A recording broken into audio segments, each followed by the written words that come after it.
But we got to get into the topic that is going viral. It's getting me a lot of attention, which I'm actually surprised about, that this video of my confrontation with Dan Crenshaw is resurfacing and it's blowing up, Bo. Have you ever seen this video? I have. And some of it's a little cringe. When you confront somebody, it's always a little cringe. It's hard to watch. It's like, it just feels awkward seeing that. But with this video, it's still resonating with people, so I'm happy that I did it. There's some people I've confronted where I'm not too happy that I did it. But let's go to shot number one. And this is the Crenshaw interview of him on the hot mic. Is that correct, Jimmy? That is correct. So before we play this, I just want to set it up a little bit. So Dan Crenshaw is going super viral because he was caught on a hot mic saying how he would want to 86 Tucker Carlson. Because we're on YouTube, I just want to be careful with some of the stuff we say. And he got exposed by Marjorie Taylor Greene. She quote tweeted him, said, "Is this true?" He said no. And then shortly thereafter, this tape was released of him saying he wanted to kill Tucker Carlson. So let's play the clip, then I want to get your reaction, Bo. Thank you. Have you ever met Tucker? We've talked a lot. If I ever meet him, I'll probably kill him. Wow. What do you think about that, Bo? Ooh. I mean, just comes right out and says it. I mean, look, you can think whatever you want to think, but I mean, when you're like in an interview, you know that everything's being recorded. Yep. And, this thing like, oh, that was just two bros talking and, locker room talk, which is a thing. Locker room talk's a thing. Sure, yeah. But I mean, come on. I mean, we know that he is not a fan of Tucker Carlson. Yep. We know that Tucker Carlson has been pretty tough on him. I love that Tucker just came right out and said, well, come on my show. That's the kind of guy Tucker is. And we'll never do it. No, you think it's a, because I was asked earlier, would he do it? And I thought it's a zero possibility, but for him, he could go and get destroyed by Tucker, but I think it would help him. It would make him look like less of a coward. So Tucker's really actually giving him an opportunity. I know he doesn't look at it like that. So you think it's a 0% chance that he would ever go on an interview with Tucker? I think it's zero. Look, Dan's built his brand the way he wants it. I don't like that brand. What is that brand to you? Military-industrial complex like that? I mean, if I had to describe it, I think it's just sold out for the establishment. So like there are lots of words for it, uniparty, whatever you want to call it, but not representing the people the way he originally claimed he was going to do. And he has this like huge social media following. He said a lot of the right things on social media to kind of get all that, and tricked a lot of people, I think. But he's full of shit. He tries to act like he was not against the military mandate for vaccines. He was for that. Didn't care when people got kicked out of the military, and now they're all getting their comeuppance, and he's trying to act like he was cheerleading for them the whole time, and he's been exposed by Tim Kennedy and other Navy SEALs. And listen, I appreciate every man and woman in the uniform. I do. I truly do.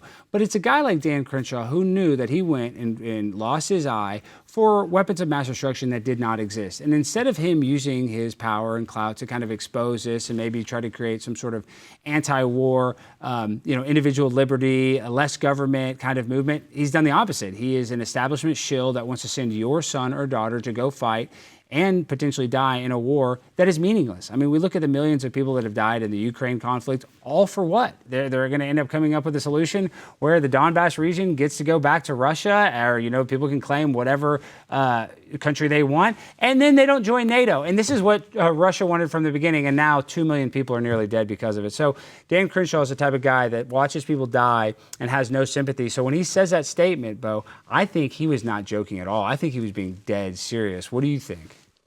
Well, I mean, he probably could, he does have skills. And he knows how to shoot a gun. Yeah, I mean, he's probably, let's be real. Okay, now, and I didn't even think about this angle, but you bring that up and then a light bulb went in my head.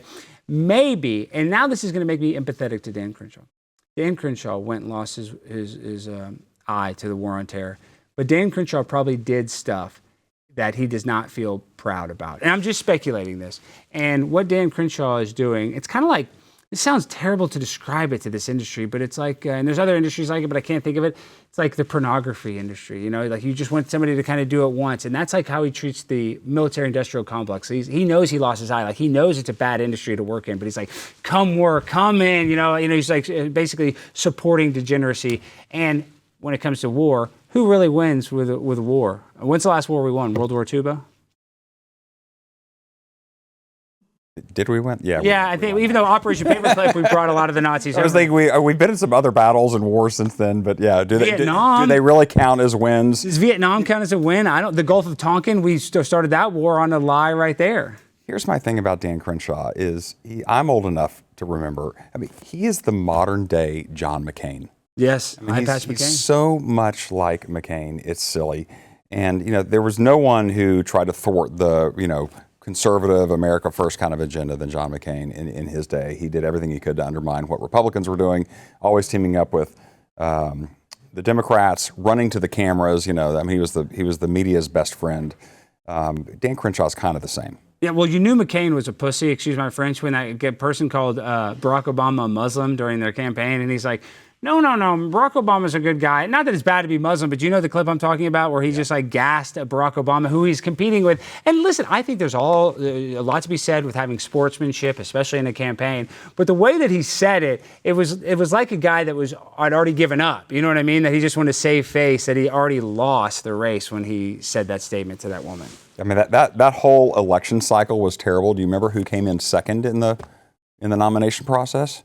Mitt Romney? Mitt Romney. Yeah, of course. Yeah. That was. These were our choices. I know, and then he became. No wonder we ended up with Barack Obama. Well, he became the nominee after, and Mitt Romney is the worst guy. What's so bad about Mitt Romney? Why is Mitt Romney, Mitch McConnell? I know we're going to say rhinos, but there could be. Just because you're a rhino, just because you're kind of a moderate conservative, that's not necessarily bad. These guys aren't just moderate conservatives. There's something else. Of course, and we're discovering that now with Doge. How many of these politicians are up there and their wives sit on some board of some NGO, and some of this money that they're funneling is coming right back there? I mean, one came out today. I can't remember which one it was, but White House. His wife's getting $600 and something thousand, it's some NGO or charity or something. What about the guy that was in charge of the Oversight Commission was a blind guy? Did you see that? I mean, and that's a Hollywood writer. I've said this on the show. If they had to write a script we're going to do a scene where they're testifying in front of Congress and it's the guy that's in charge of the Oversight Commission, and one of the writers is like, let's make him blind. And they would be like, all right, come on, dude. This is trying to be a little real. You wouldn't have a blind guy in charge of an oversight commission. But actually, I'm throwing shots at this blind guy. Maybe he's good at his job. I don't know. But most of the people in the government suck at it. So before we get into more of this stuff, I want to go back and take a stroll down memory lane when I actually confronted Dan Crenshaw. And believe it or not, this was the second time that I confronted him. The first time I confronted him was at the Republican conference in Houston, and that went bad too, but I actually got to go on Tucker's show shortly thereafter because that video blew up, so that was a good thing. But let's play this clip of the second interaction I ever had with Dan Crenshaw on Capitol Hill in Washington, D.C. Watch it right now. Dan, you're just such a little loser. Yeah. That's it. He's trying to grab my thing. Look, you're too slow. He's too slow, Navy SEAL. It's funny, Dan, how you said you're tall. I'm small, but I'm so much taller than you, Dan. He called me a small little boy in his tweet. I'm so much bigger than you. Alexander's a small little boy. You're a little sad little boy. That's what he called me. I'm the little one.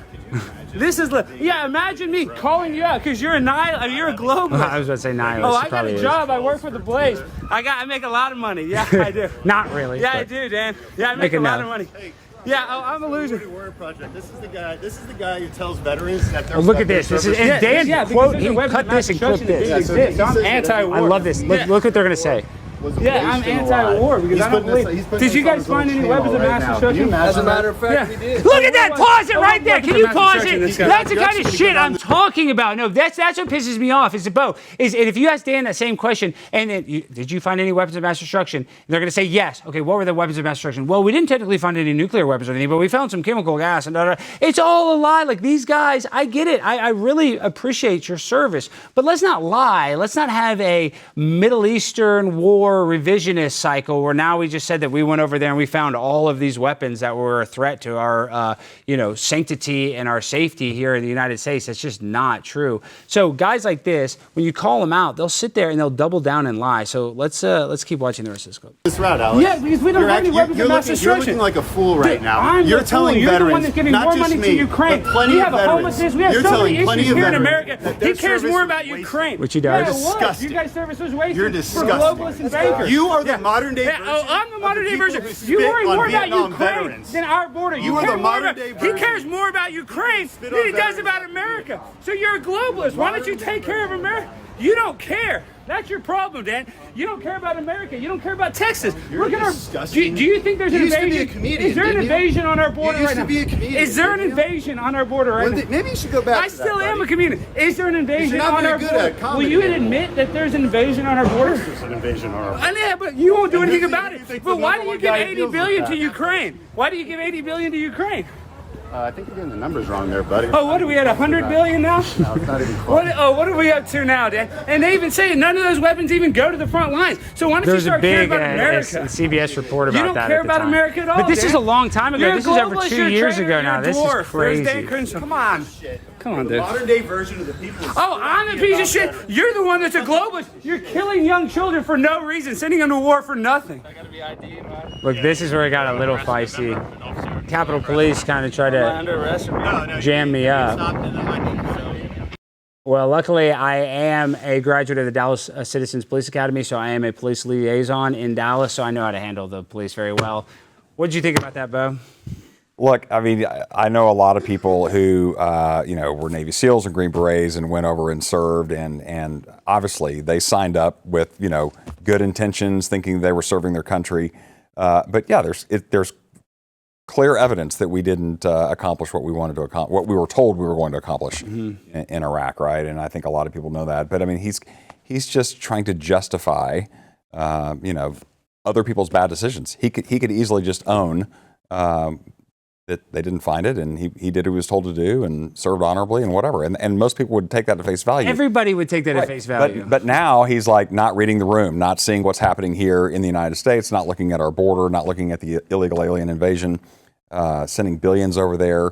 Did you hear what Tucker Carlson said about the weapons going over there? Yeah, like half of them aren't even getting where they're going. That's what I'm saying. They're all getting resold. They're all getting resold. They're getting intercepted halfway. And like they said, that was a CBS report. And this was at the beginning of it because when they were covering the war, America was like the first time they sent billions of dollars of weapons. So CBS or ABC, I forget which one, they actually followed the weapons. And it was like less than 10% of the weapons that was in this cache of weapons actually went to people using it on the front line. So it's absolutely absurd. But I really like the campaign, the Americans that were like, donate your gun to Ukraine. You can, donate, they had the gun buyback, but they're going to send it to Ukraine. Did you see that? Do you remember that? I did not see that. That was a That's thing. Ridiculous. Yes, and they were like sending people's, Winchester shotguns, 30-year-old shotguns from their dead grandfather to Ukraine so they can go beat Russia in a war. Yeah, fat chance. My grind so refined, I got no time for no games. Ask yourself